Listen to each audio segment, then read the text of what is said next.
څلور قسمه کورونو ته د رحمت فرشتې نه داخلي.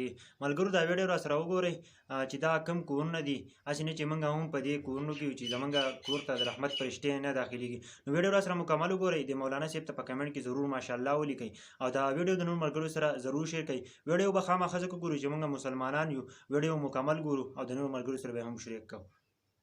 څلور قسمه داسې کورونه دي چې هغې ته د رحمت ملایکې نه داخلیږي. عامې ملایکې به داخلیږي، خو چې کمې د رحمت ملایکې دي نو د رحمت ملایکې به دغه کورونو ته نه داخلیږي. او کم کور ته چې د رحمت ملایکې نه داخلیږي نو په دغه کورونو کې به شرونه وي، فسادونه به وي او بې اتفاقیانې به وي. په دغه څیزونو کې اولنی څیز چې دی نو هغه تصویر دی. په کم کور کې چې تصویر لګېدلی نو داسې کور ته د رحمت ملایکې نه داخلیږي.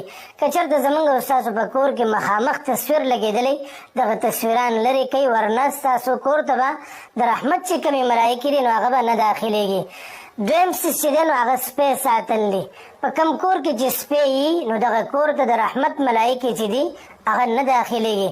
او بیا رسول الله صلی الله علیه وسلم فرمایي چې عام کم خلک دا سپي ساتي چې نه د ښکار دپاره ساتي، نه د څوکۍ دپاره ساتي، هسې خلک په کورونو کې ساتي.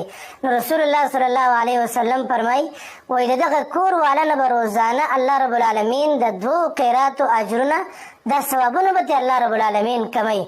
نو دویم په کم کور کې چې سپی داسې کور ته الله رب العالمین د رحمت ملایکې نه داخلی. دریم بدبویي ده. په کم کور نه چې بدبویي راځي یا داسې یو څیز پکې پروت وي چې هغه بدبویي کوي چې د هغې د وجې نه انسانانو ته تکلیف وي.